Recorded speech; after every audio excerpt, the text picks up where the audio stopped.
Hey everybody, it is the Vukmiroviches. I'm Dan. I'm Lisa. And we are here with Faith and Fitness Fridays. And so we really wanted to kind of cover a topic, particularly today, that could get a bit sticky for some folks. So maybe, who knows how this works, but we thought we'd share this because we think it'd be really helpful for you as maybe you are considering, or you're a spouse, and really help motivate maybe a little bit, particularly if you're a follower of Jesus and you're trying to integrate faith into fitness, and you're kind of been struggling with that.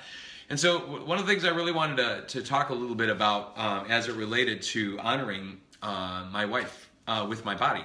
It was really pretty important for me early in my journey because my story kind of relates back to my dad. So maybe some of you have seen my my transformation video on how my dad's story really helped motivate me to get fit, because I stood in the middle of Plato's Closet, a local clothing store, and looked in the mirror, and really I looked over and I saw my dad, and I said, you know what, I got to do something different. I started to develop the kind of pre-diabetic gut, and I knew that at that point I had to make a change, or I was going to end up down the road where my dad headed. And that was basically the point where the last 10 years of his life were spent on massive doctor's visits, hospitalizations, amputations, all these things together.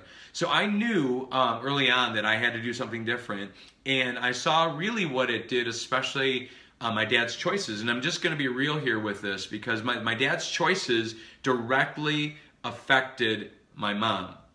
Okay, so my dad's choices weren't just like his own thing, because, and I believe that, the husband and wife are, Scripture says that we are joined as one. We are technically one.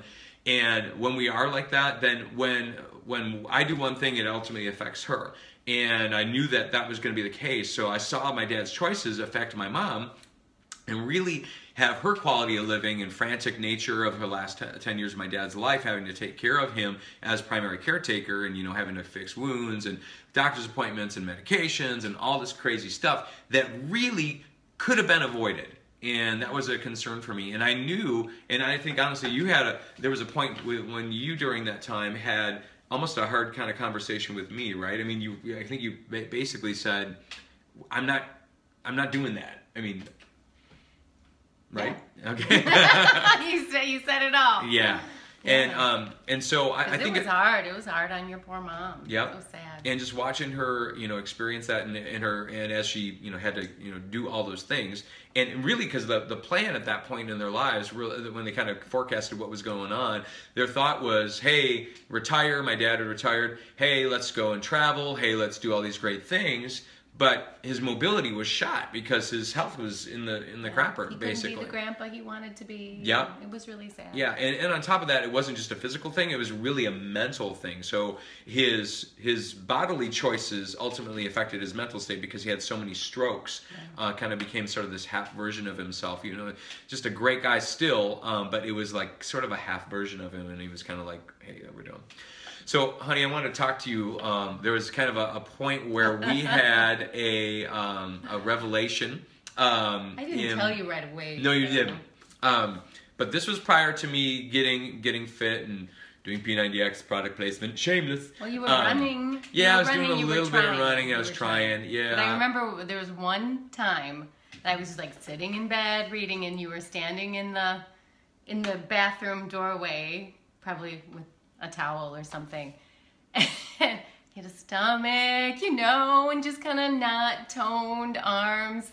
And it was probably, I don't know, 5 years ago, 6 years ago. And I just remember looking over there and going, okay, this is what middle age looks like. And I know, it's sad, and that's why I didn't tell him about it until he was like awesome and hot.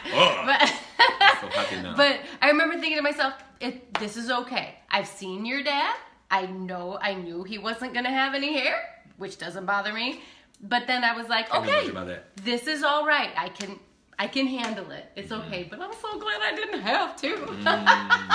And I think that was a point of like the idea of like kind of settling. It's like, well, I guess, you know, it's like that movie that like, is this as good as it gets? As good as it gets. It's like, oh baby. So moving forward, have to kind of deal with that. And truly, and I'm just going to say this as it relates. So guys, you know, we are, as you know, we're body, mind, and spirit beings. And the fact that physical attractiveness and that nature, there's so much in this, guys, as we are on this faith journey together. When we are honoring God by honoring our bodies, then we ultimately honoring our spouses, because it's this gift that we are a gift. Our bodies are a gift to each other. So especially when it comes, and just going to call it out, the act of sexual experience and all that stuff. Not to bring this I up. know. Sorry. But it is the truth. That attractiveness and the nature that we can have kind of towards each other. It's really a great thing to know, like, hey, in our 40s, like, I think we're actually in the best shape of our lives, and probably the most attractive to each other in our lives, which is really pretty cool. And I think that is a way that we can then express, and I think it's really pretty cool, because like right now our kids, you know, they're at home, and they get to see, of course, that not seeing, you know, the ramifications of an experience of a relationship that is, you know, passionate and affectionate. There you go. Thank you. Very good stuff. And that was all we had to say about that. Nice. So, and one of the big things is, as we're, you know, kind of moving forward, and as you are, you know, making choices as it relates to health and fitness, and maybe you're frustrated. Maybe you're with a spouse where you're just like kind of in that spot of, I just wish, you know, so you almost kind of wish like you had a little bit of what we've got going here. Everybody wants what we have. Yeah, I know. Just saying, we're pretty. No, good. Nice. But so there can be that frustration. So I would say, now, honey, I don't know, like, what would you say at that point for someone who's going through that experience? I know what I would say. What would you say? I don't know, because there was a time when I was not interested in doing what you're doing in Shakeology or Beachbody or whatever, and I fought it a little bit, but I saw your results, and that, you know, and it's a nice thing to be able to talk about together. Yeah, it is.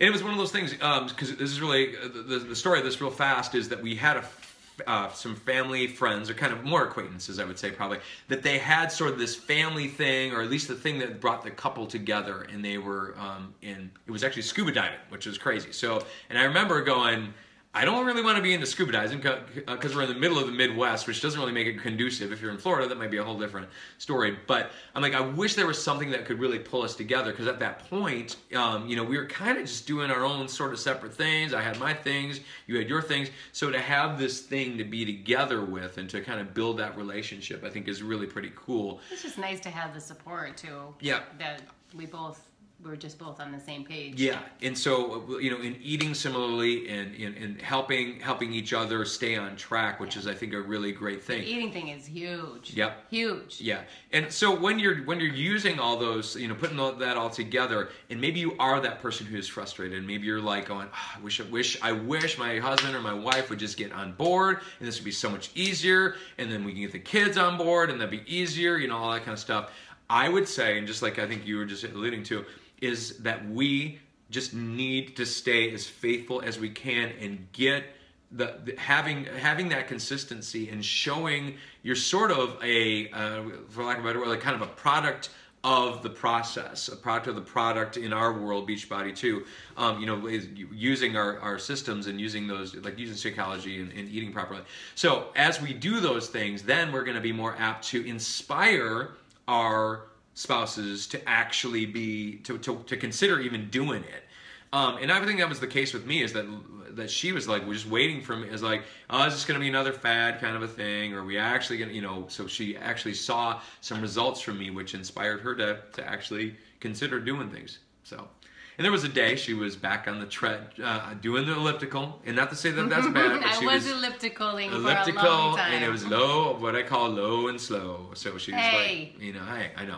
So it's kind of low and slow, and that's not bad, but ultimately that's not going to be kind of the fat-burning, toning workout that you really want. And now she knows it, and especially in the same amount of time, because that was a frustrating thing for me. I was like going, honey, you could be doing so much more progress, but not, you know, anyway, so good stuff.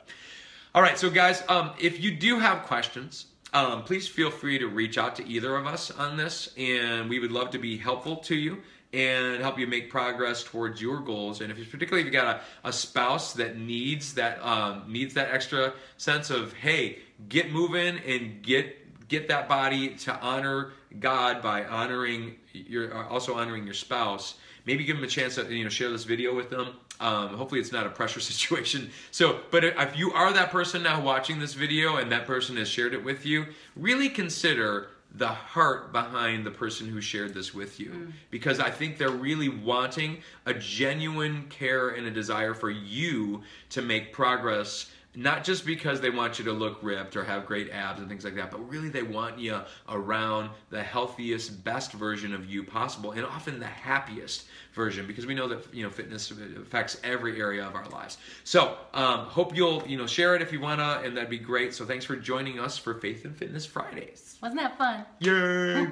We'll see you next Friday. Thanks.